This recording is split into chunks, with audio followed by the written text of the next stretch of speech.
पृथ्वी पर अगर दैव के दर्शन करने हैं तो आपको जिस जगह पर आना पड़ेगा उस जगह का नाम है केदारनाथ। भव्य, सुंदर, दिव्य, अलौकिक। कहते हैं कि जितना कठिन परिश्रम होगा उसका फल उतना ही मीठा होगा। लेकिन अगर आप केदारनाथ आ रहे हैं तो यहाँ पर जो आपके 20 किलोमीटर लंबी यात्रा का जो फल मिलेगा वो मीठा फल नहीं होगा, वो अमृत तुल्य होगा। तो चलिए आज हम लोग दर्शन करते हैं आदि शिव, आदि भगवान भोलेनाथ की नगरी, भोलेनाथ के निवास स्थान केदार धाम का। गुड मॉर्निंग दोस्तों, most welcome from Sonprayag Kedarnath. अगर आपको केदारनाथ का आध्यात्मिक ट्रैक करना है तो सबसे पहले आपको आना पड़ेगा किसी भी माध्यम से सोनप्रयाग में। और यहाँ पर आपको अपनी व्हीकल, जिस भी व्हीकल से आए हैं, आप बाइक से आए हैं, अपनी पर्सनल व्हीकल से आए हैं, टैक्सी से आए हैं, वो यहाँ पे आपको पार करने को मिल जाएगा। मल्टी लेवल पार्किंग है। और पार करने के बाद जो है आप यहाँ पे जो भी आपकी आवश्यकता का सामान है इस ट्रैक के लिए, चाहे वो रेनकोट हो, कैप हो, चश्मा हो, कुछ खाने पीने का सामान हो, वो आप यहाँ से परचेज कर सकते हैं। ये है सोनप्रयाग में रजिस्ट्रेशन काउंटर। जो आप खच्चर बुक करेंगे, लगभग 19 किलोमीटर का डिस्टेंस है। खच्चर स्वामी का शुल्क जो है 3650, 150 व्यवस्था शुल्क, यानी 3800 में खच्चर का आपको यहाँ से टिकट मिलेगा। ध्यान रखें कि आप जब केदारनाथ आएँ तो ऑनलाइन रजिस्ट्रेशन करवा के आएँ, क्योंकि अगर आप सीजन में आ रहे हैं तो भीड़ खूब खाब मिलेगी आपको। और उसमें जो है आप अगर ऑनलाइन रजिस्ट्रेशन करवाए हैं तो डायरेक्ट आपका बारकोड स्कैन होगा और आप सीधे आगे चले आइए। ऐसे आप लकड़ियाँ खरीद सकते हैं 30 रुपये में एक, जो ट्रैकिंग का आपका सहारा होगा। रजिस्ट्रेशन के बाद सोनप्रयाग से ऑलमोस्ट 500 मीटर आपको ऊपर की तरफ, मतलब कि गौरीकुंड की तरफ या बोले केदारनाथ की तरफ, धाम की तरफ आपको चलना होगा। वो आपकी टैक्सी स्टैंड है। मुझे लगता है कि सोनप्रयाग मेन मार्केट से 300 मीटर के आसपास आपको सोनप्रयाग का टैक्सी स्टैंड होगा, जो आपको गौरीकुंड लेके जाएगी। और नीचे ये कलकलाती गंगा रिवर। भाई लोग, जो टैक्सी थी वो सोनप्रयाग से यहाँ गौरीकुंड तक लाने का पर पर्सन 50 रुपीज़ लिया इन्होंने। और ऑलमोस्ट 10 से 15 मिनट का सफ़र था। लेकिन उस टैक्सी में ठूस के बैठाते हैं, मतलब ये बोलेरो ही है, उसमें 12 बंदे प्रॉपर बैठाएंगे, एक बंदे भी कम रहेंगे तो वो खिसकने वाले नहीं हैं। भगवान भोलेनाथ के दरबार में जाने का ये जो कठिन मार्ग है, चढ़ाई भरा मार्ग है, वो एक क्षण देखने में लगता है कि असंभव सा है। लेकिन जब आप भगवान भोलेनाथ को अपने मन में रखते हुए इस चढ़ाई को प्रारंभ कर देते हैं तो ये रास्ता सुगम लगने लगता है। और जैसे जैसे आप चढ़ाई में आगे बढ़ते हैं आपको खुद के ऊपर विश्वास ही नहीं होता है कि हमने इस सफ़र को, इस कठिन यात्रा को कितनी आसानी से तय कर लिया। जाहिर सी बात है कि इसमें भगवान भोलेनाथ का ही आशीर्वाद है। सामान ढुलवाया जाता है, यात्री ढुलवाए जाते हैं। लेकिन फ़िलहाल अभी जो हम लोग हैं ये अक्टूबर 10, यहाँ पर जो है भीड़ कंपैरेटिवली जो है आपको कम देखने को मिलेगी और घोड़े भी ठीक ठाक दिख रहे हैं। अभी तक तो ठीक ठाक दिख रहे हैं। जस्ट अभी हम लोग चढ़ाई कर रहे हैं, आगे का सफ़र देखते हैं कैसा रहता है। और पूरे रास्ते, एक तो रास्ता ऑलरेडी सकरा है और इसमें जो है घोड़ों की ऐसे पार्किंग हो जा रही है। और जब इस पार्किंग के अलावा जो बचा हुआ रास्ता है इसमें घोड़े आ जा रहे हैं तो काफ़ी पैदल चलने में इनकन्वीनियंस हो रहा है। पूरे केदारनाथ के धाम के इस सफ़र में दो चीज़ें हमेशा आपके साथ चलती हैं। एक तो ऑफकोर्स भगवान भोलेनाथ का आशीर्वाद, जिसके बिना संभव नहीं है कि आप उनके दर्शन कर पाएँ। और दूसरा जो है, यहाँ पे घोड़े और खच्चर का साथ पूरे रास्ते आपके साथ, ऐसे घोड़े खच्चर और उनकी गले में बधी हुई घंटियों की मधुर धुन सुनाई देगी। और सबसे खास बात, आप जगह जगह पे ऐसे आपको पानी भरने को मिल जाएगा, क्योंकि ऊपर जो मिनरल वाटर है, बॉटल का पानी वो 50 रुपये लीटर अभी तक मिल रहा है, और ऊपर जाने पे उसका कॉस्ट बढ़ता जाएगा। ऑलमोस्ट अभी हम लोग 2 ही किलोमीटर का ट्रैक कंप्लीट किए हैं। हम लोग ऑलमोस्ट जंगल चट्टी पहुंच चुके हैं, जो गौरीकुंड से लगभग 5 किलोमीटर का डिस्टेंस है। एक्चुअली यहाँ से जंगल चट्टी की शुरुआत है, और यहाँ पे हम लोग छोटे से ढाबे पे बैठ के लंच फरमा रहे हैं। मैगी पराठा, मैगी है 60 रुपये, पराठा है 60 रुपये, तो ठीक ही है। मतलब नीचे भी वही मिलता है, 50-60 तो मिलता ही है, तो ये चीज़ें ठीक है। पानी रही पानी की बात, तो पानी का बॉटल कॉस्टली है, लेकिन जगह जगह पानी जो है वो आप भर सकते हैं। टोटी लगी हुई है, जगह जगह जो है आपका वॉशरूम भी है, तो ऐसा कोई दिक्कत आपको आने वाली नहीं है। जंगल चट्टी से हम लोग आगे की तरफ निकल गए हैं, और किसी भी ट्रैक में, चाहे केदारनाथ हो या फिर कोई भी ट्रैक हो, जब आप एक बार थोड़ा सा आराम कर लेते हैं तो फिर शुरू करने में चीज़ों को, ट्रैक को थोड़ी सी दिक्कत आती है शुरू में। जब आप फिर 5-10 मिनट चल लेंगे तो चीज़ें फिर नॉर्मलाइज हो जाती हैं। जहाँ ठंडियों में केदार धाम के कपाट बंद कर दिए जाते हैं, क्योंकि यहाँ पे पहुँचना असंभव सा होता है। केदारनाथ कपाट खुलने की जो तिथि होती है वो महाशिवरात्रि के दिन बताई जाती है, और जो बंद होने की तिथि होती है वो भैया दूज होती है। बाकी के समय केदारनाथ धाम के कपाट बंद होते हैं, लेकिन बाबा की पूजा अर्चना नीचे ऊंकी मठ के ओमकारेश्वर टेम्पल में होती रहती है।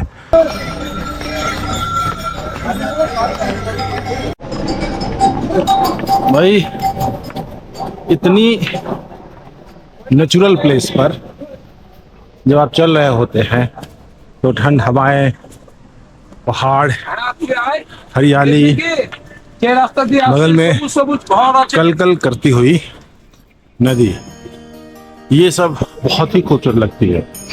लेकिन इसमें कोई खलल डालता है तो ऊपर जो हेलीकॉप्टर चलती है उसकी गड़गड़ाहट जो है आपको इरिटेट करती है। जो आप प्रकृति की सुंदरता को, प्रकृति की ध्वनि को महसूस करना चाहते हैं, उस ध्वनि को पूरा का पूरा खराब कर देती है। पूरे टाइम आप ट्रैक में देखेंगे कि ऊपर आपका हेलीकॉप्टर जो है लगातार गड़ चलता रहेगा, जो काफ़ी अनोइंग, इरिटेटिंग है भाई। और ये ऊपर जो हेलीकॉप्टर चल रहा है और ये नीचे खच्चर, ये नीचे का नज़ारा, ये वापस आने वाले लोग हैं।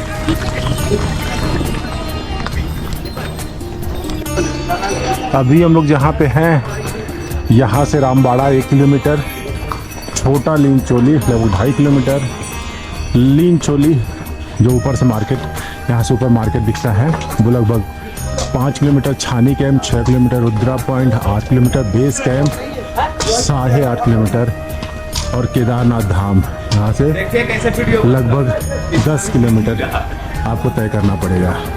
यहाँ केदारनाथ धाम में रोपवे प्रोजेक्ट भी अमल में लाया जा रहा है। लगभग 2030, अभी 25 है, 2030 तक रोपवे प्रोजेक्ट धरातल पर होगा। लगभग 4000 करोड़ जो है अडानी एंटरप्राइजेज जो है 4000 करोड़ में लगभग आपका 12.9 किलोमीटर का जो डिस्टेंस है वो कवर होगा गौरीकुंड से आपका केदारनाथ धाम तक का। ये 12.9 किलोमीटर का जो डिस्टेंस है वो समझ लो एरियल डिस्टेंस हम बता रहे हैं आपको, क्योंकि अभी तो हम लोग को 20 किलोमीटर चलना पड़ रहा है। इस 12.9 किलोमीटर एरियल डिस्टेंस को अभी हम लोग को 20 किलोमीटर में कन्वर्ट करके तो ऐसे घूम घूम के चलना पड़ता है।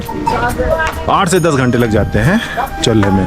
पैदल वालों की बात कर रहे हैं, घोड़े वाले 4 से 6 घंटे में पहुंचा देते हैं। वो जो सफ़र है, जो 8 से 10 घंटे का सफ़र है, वो मात्र मतलब 36 मिनट में कवर होगा। 3 केबल वाली जो गंडोला है, जिसको केबल कार बोलते हैं, वो मात्र 36 मिनट में आपको धाम तक पहुंचा देगी। तो आप इससे अंदाज़ा लगा सकते हैं 36 मिनट कुछ भी नहीं होता है भाई। आप गंडोला में बैठे, फ़ोटो वीडियो बनाए, ब्यूटी देखे, बहुत सारे रास्ते में झरने हैं, ये सब देखे, कैसे आपको 36 मिनट बीत जाएगा पता नहीं चलेगा। और इसके अलावा ऑल वेदर एक्सेसिबिलिटी होगी केदारनाथ धाम की। ठंडी गर्मी बारिश कोई मतलब नहीं, लैंडस्लाइड से कोई मतलब नहीं, ऑल वेदर एक्सेसिबिलिटी होगी।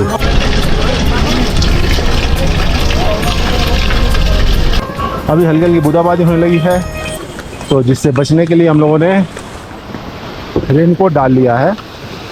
आगे देखते हैं, ऊपर से आने वाले बंदे जो हैं वो रेनकोट नहीं डाले हैं, तो जाहिर सी बात है कि ऊपर बारिश ज़्यादा नहीं हो रही है, लेकिन सेफ्टी के लिए हमने डाल लिया है।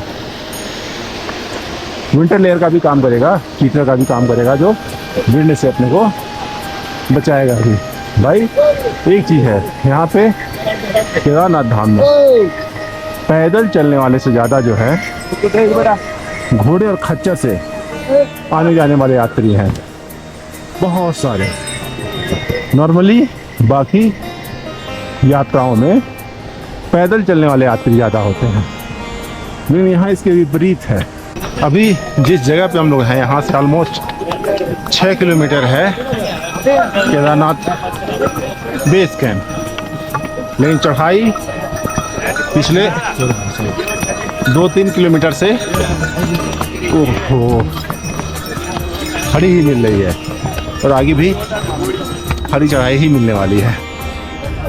भाई इस ट्रैक की कुछ खूबसूरत बातें हैं, जैसे पहले नंबर पे देखा जाए तो पूरे रास्ते आपको खाने पीने की दुकानें मिलेंगी, तो आपको इसको लेके परेशान नहीं होना है कि आपको एनर्जी कहाँ से मिलेगा, लंच कहाँ से मिलेगा।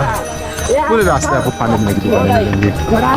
दूसरा, नेटवर्क, मोबाइल का नेटवर्क आपको रहेगा, जिससे आपकी रीच रहेगी, तो आप बहुत ज़्यादा परेशान नहीं होते हैं। तीसरा, 24 आवर ट्रैक ये चलता है, मतलब दिन में भी और रात में भी ये ट्रैक जो है चलता रहता है। तो आपको जब समय मिले तब से आप बाबा केदार धाम की चढ़ाई कर सकते हैं। इसके अलावा आपको मल्टीपल ऑप्शन मिलते हैं जाने के लिए ऊपर, जैसे पैदल जा रहे हैं, घोड़े से जा रहे हैं, खच्चर से जा रहे हैं, बाई हेलीकॉप्टर जा रहे हैं, ऐसे बहुत सारे आपको ऑप्शन मिलते हैं। यात्रा में भाई पालकी का ऑप्शन बताना तो मैं भूल ही गया। सबसे सुगम, अगर आप बिल्कुल असक्षम हैं, अक्षम हैं, तो आप पालकी से भी बाबा के नगरी, बाबा के धाम केदार धाम जा सकते हैं। भाई चलते चलते हो गया अंधेरा।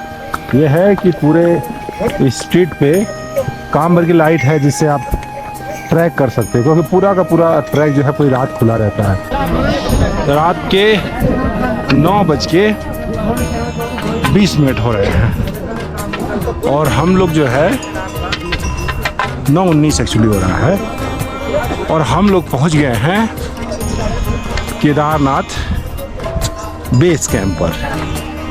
यहाँ से लगभग 1.5 किलोमीटर डिस्टेंस है मंदिर का। अब क्योंकि 9 से ऊपर हो गए हैं, तो मंदिर के दर्शन फिलहाल आज नहीं हो पाएगा। तो हम लोग सोच रहे हैं कि जब दर्शन नहीं हो पाएगा तो चलते हैं मंदिर के पास ही कोई गरम टेंट लेंगे, वहाँ रुकेंगे, और उसके बाद सुबह 7 बजे जब मंदिर खुलता है तो दर्शन करके हम लोग 8 बजे से उतरना शुरू कर देंगे। और जब बेस कैंप के पास आप आते हैं तो बिल्कुल खुला खुला सा माहौल आपको मिलता है, बिल्कुल ओपन एरिया। अभी तक जो है वो सकरा आपको रास्ता मिलता था, लेकिन यहाँ पे बिल्कुल आपको ओपन स्पेस देखने को मिलेगा। जैसे यहाँ पे आप देखो, वहाँ पे जो सामने आप देख रहे हो बहुत सारे टंकी रखी हुई है वाटर की, हीटर का व्यवस्था किया गया है ताकि जो कैंप लगे हैं वहाँ पे गर्म पानी की व्यवस्था की जाए। और थोड़ा सा यहाँ पे ओपन स्पेस है घूमने फिरने के लिए। और ये सीधे जो जा रहा है ये केदारनाथ मंदिर की तरफ जा रहा है। तो लोलो कैसा लगा? अच्छा लगा। मजा आया? थकावट नहीं हो रही है? हो रहा है ना? और चलने का मन कर रहा है? बस 1 किलोमीटर और चलना है मंदिर के लिए। चल लोगे ना? चलो, जब क्या रही हो तो पहले तो बहुत खुश थी, अब तो तुम डल हो गई हो। नींद आ रहा है। नींद आ रहा है, सही बात है, टाइम हो गया है। जय भोले। गुड मॉर्निंग दोस्तों, सुबह के 6:10 हो रहे हैं और यहाँ से ऑलमोस्ट आधे घंटे लगेंगे। मंदिर पहुँचते पहुँचते 7 बज जाएंगे। 7 बजे मंदिर प्रांगण खुलता है, मुख्य मंदिर। देखते हैं कब तक दर्शन होता है। रही बात स्टे की, तो रात में आते आते 10 बज गया था। हम लोगों ने बढ़िया खाना खाया। ठीक है यार, लोग कहते हैं कि बहुत महंगा है। ऐसा उतना महंगा नहीं है। रुकने की व्यवस्था भी सस्ती है। 1500 रुपये में ब्लोअर के साथ आपको शेयरिंग जो है टेंट मिल जाएगा। GMBN में जो है 2000 रुपये में आपको मिल जाएगा। गर्म पानी मिल जाएंगे, तो आवश्यकता की सभी चीज़ें मिल जाएंगी। खाना भी सस्ता है, 250 रुपये थाली थी। तो ऑलमोस्ट हर जगह का वही रेट है। और चहल पहल पूरी रात थी। हम लोग का जो टेंट था, ये सामने GMBN है और ये नीचे हम लोग का टेंट था। तो पूरी रात जो है लोगों के जाने की हर हर भोले बम बम भोले की आवाज़ जो है पूरी रात सुनाई दे रही थी। इसका मतलब कि पूरी रात जो है वो ट्रैकिंग करते हैं। और सुबह सुबह जो है 7 बजे क्योंकि मंदिर खुलता है, तो उसका जल्दी से जल्दी दर्शन करने के चक्कर में सभी श्रद्धालु जो है बहुत तेज़ी से मंदिर की तरफ चल रहे हैं। और चारों तरफ जो है देखो बर्फ़ की पहाड़ी आपको दिखेगी। सुबह जब हम लोग जगे तो पानी इतना ठंडा हो चुका था कि भाई छूने का मन नहीं कर रहा था। लेकिन यह है कि पूरी व्यवस्था है। सामने जो आपको टेंट नुमा दिख रहा है ना, ऐसे ऊपर कौन से, वहाँ जो है आपको गर्म पानी जितना चाहिए आप 10 रुपये में बोतल ले सकते हैं। तो मुंह धुलने के लिए और बाकी काम करने के लिए आसानी से, इवन नहाने के लिए भी गर्म पानी चाहिए तो आपको आसानी से मिल जाएगा। उसके अलावा बहुत सारे टॉयलेट जो है ऐसे कॉमन वाले बने हैं, GMBN के भी हैं, कॉमन वाले बने हैं, साफ़ सुथरे हैं, कंटिन्यूस साफ़ सफाई हो रही है। पैसे इसके नहीं लगते हैं। आप टेंट में कहीं रुके हैं तो आप कॉमन टॉयलेट यूज कर सकते हैं। तो ओवरऑल जो है चीज़ें ठीक है। थोड़ी ठंडी वाली प्रॉब्लम है, ठंडी खूब लग रही थी, लेकिन रात में 2-3 रजाई ओढ़ने के बाद हम लोग का काम चल गया। तो ये खूबसूरत नज़ारा है।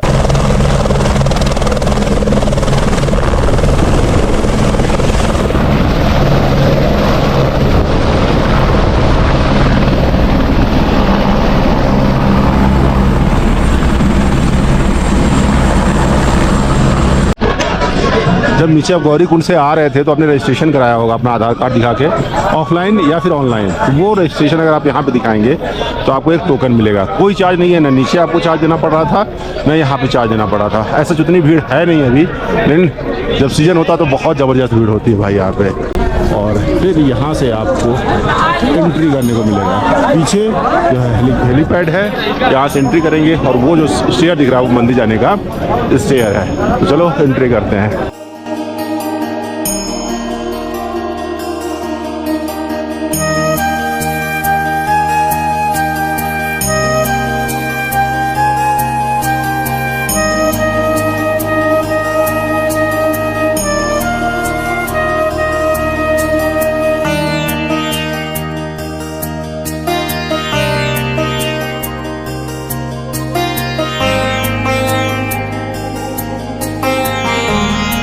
रात में इस अभिलाषा के साथ कि सुबह भगवान के दर्शन होंगे, हम लोग सो जाते हैं। और सुबह उठने के बाद जो दिव्य नज़ारा देखने को मिलता है केदार धाम का, वो शरीर में ऊर्जा का संचार कर देता है। हम लोग लगभग 6:45 बजे लाइन में खड़े हो जाते हैं। जो भगवान का कपाट है वो 7 बजे खुलता है। भीड़ बहुत ज़्यादा थी, लेकिन सबसे अच्छी बात कि प्रबंधन बहुत अच्छा किया गया है। यहाँ पर पूरे रास्ते में आपको लाइन लगाने के साथ साथ आपको बैठने का स्टेप भी मिल जाएगा और कुछ आप नाश्ता पानी भी कर सकते हैं, और वॉशरूम भी है जो नीट एंड क्लीन है। इतने लंबे समय तक लाइन में खड़ा होने के बाद हम लोग का नंबर आया लगभग 12:30 बजे। सुबह कपाट जो है वो 7 बजे खुलते हैं और 12 बजे बंद हो जाते हैं, और दोबारा भगवान के कपाट जो है 2 बजे से खुलते हैं और 7 बजे आरती के साथ बंद होते हैं। लेकिन भीड़ अधिक देखते हुए प्रबंधन समिति ने कपाट को 1 घंटे और खोलने का निर्णय लिया। लगभग भारी भीड़ के बीच में 12:30 बजे भगवान के दर्शन हुए, और दर्शन के साथ साथ ऐसा लगा कि जीवन भी हमारा धन्य हो गया। हमारे पीछे जो आप देख रहे हैं ये भगवान केदारनाथ की का जो मुख्य मंदिर है वो है, और ठीक उसके बगल में ये आपको एक बड़ा विशालकाय जो पत्थर है वो है भीमशिला। भीमशिला बहुत ही प्रसिद्ध है, आप जानते हैं। जब 2013 में ये ऊपर आप देख रहे हो इन दोनों पहाड़ों के बीच में एक ग्लेशियर आ रहा है। 2013 में जब भीषण आपदा आई थी तो ये ग्लेशियर पूरा का पूरा टूट कर नीचे आ गया था। तो ऐसे में बहुत तेज जल का प्रवाह जो था और पूरा का पूरा जो केदारनाथ धाम है वो बह गया था, लेकिन ये मुख्य मंदिर बचा रह गया था, और उसको बचाने का मुख्य श्रेय इस मुख्य बड़ी सी शिला की है, जिसको भीम शिला कहा जाता है। माना जाता है कि भाई इस मंदिर की स्थापना में जो मुख्य योगदान था वो भगवान भीम का था, तो भगवान भीम ने ही इस मंदिर को बचाया भी था, इसी नाते इसको भीम शिला कहते हैं। 2 बड़े त्रिशूल और इसके बीच में ये बड़ी सी भीम शिला, और क्या मतलब अलौकिक बात है कि ठीक मंदिर जितना है उसी को बचाने के लिए इतनी बड़ी शिला जो है वो साफ साफ वहाँ पे दिखती है। तो आप भी दर्शन करिए भीम शिला की, और बहुत सारा यहाँ पे कंस्ट्रक्शन हो रहा है। आगे हम लोग चलेंगे, वो वहाँ पे आदि शंकराचार्य की प्रतिमा है, क्योंकि जो भगवान आदि शंकराचार्य थे तो उन्होंने अंतिम सांस यही ली थी। तो आदि शंकराचार्य जिन्होंने हिंदू सनातन धर्म की स्थापना की, तो आदि शंकराचार्य की प्रतिमा की तरफ भी चलते हैं। उसके बाद फिर भगवान केदार धाम की क्या कथा है उसे भी सुनते हैं। दर्शन करने के बाद हम लोग मंदिर प्रांगण में कुछ देर तक बैठे रहे, भगवान में ध्यान लगाए और एक अजीब सुख की अनुभूति किए। पूरा का पूरा परिसर दिव्य दिख रहा था। चारों तरफ से बर्फ से ढकी ऊंची पहाड़ियां भगवान के दरबार की शोभा बढ़ा रही थी। वास्तव में अगर पृथ्वी पर कहीं स्वर्ग है तो केदार धाम में है।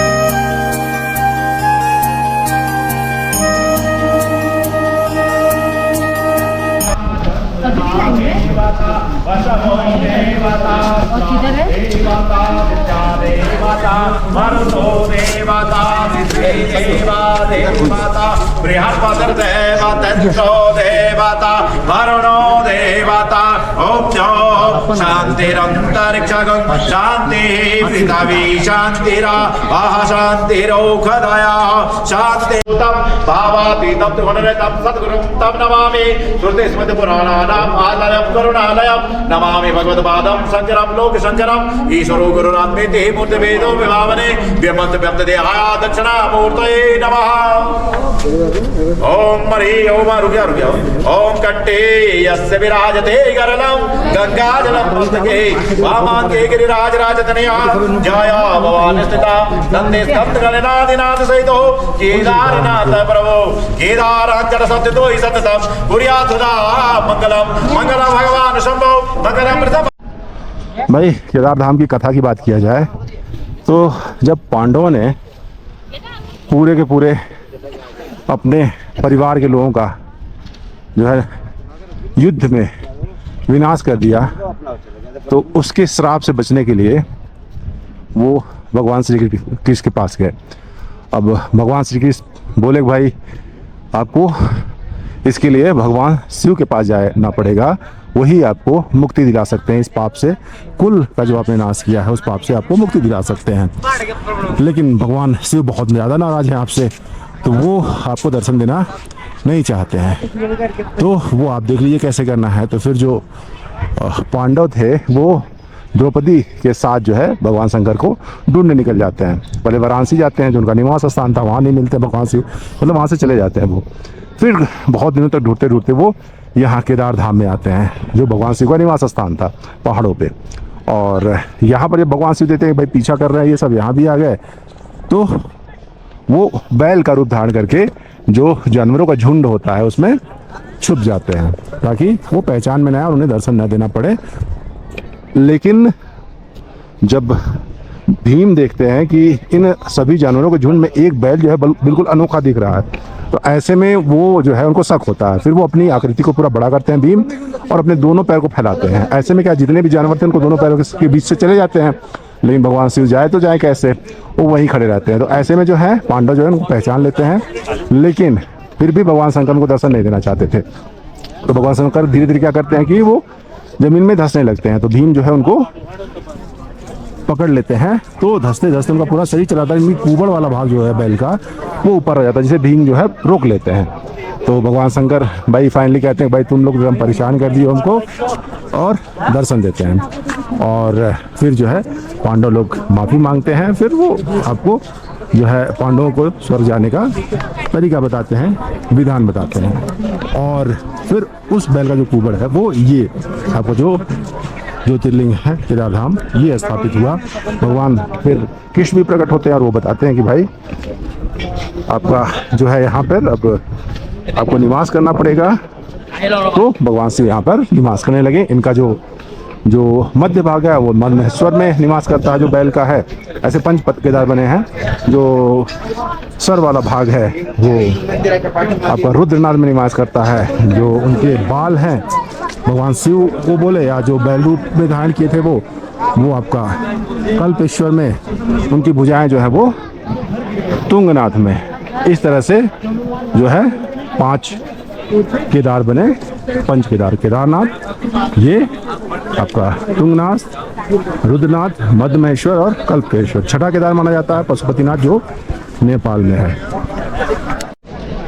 भाई भगवान केदार के दर्शन हो गए। हम लोग 7 बजे से लाइन में लगे थे। अनुमान था कि अक्टूबर है तो भीड़ नहीं होगी, लेकिन अच्छी खासी भीड़ मिल गई। और 12 बजे जो है कपाट बंद हो जाता है, भगवान के भोग का टाइम होता है। लेकिन इतनी ज़्यादा भीड़ थी, उसके चलते जो है उसके टाइम को थोड़ा सा एक्सटेंड किया गया, 1 बजे तक किया गया। हम लोग के 12 बजे अगर जब वो था कि 12 बजे बंद हो जाएगा, तो यही था कि हम लोग दर्शन नहीं कर पाएंगे या बहुत मामूली सा बचेंगे। लेकिन जब एक्सटेंड करके 1 बजे कर दिया गया तो थोड़ी सी उम्मीद बची। फाइनली एकदम बिल्कुल लास्ट में हम लोग जो है 1 बजे दर्शन कर पाए, बहुत भयंकर वाली भीड़ में। नॉर्मली जो है 7 बजे मंदिर खुलता है, 12 बजे जो है बंद हो जाता है, भगवान के भोग का समय रहता है। फिर 2:30 बजे खुलता है और शाम के 7:30 बजे आरती के बाद मंदिर को बंद कर दिया जाता है। जहाँ चढ़ाई में पूरे के पूरे 8 से 10 घंटे का समय लगता है, वहाँ उतराई में यह समय ठीक आधा लगभग हो जाता है। यानी आप 4 से 5 घंटे में आसानी से बाबा के दर्शन करने के बाद नीचे गौरीकुंड तक पहुँच जाएंगे।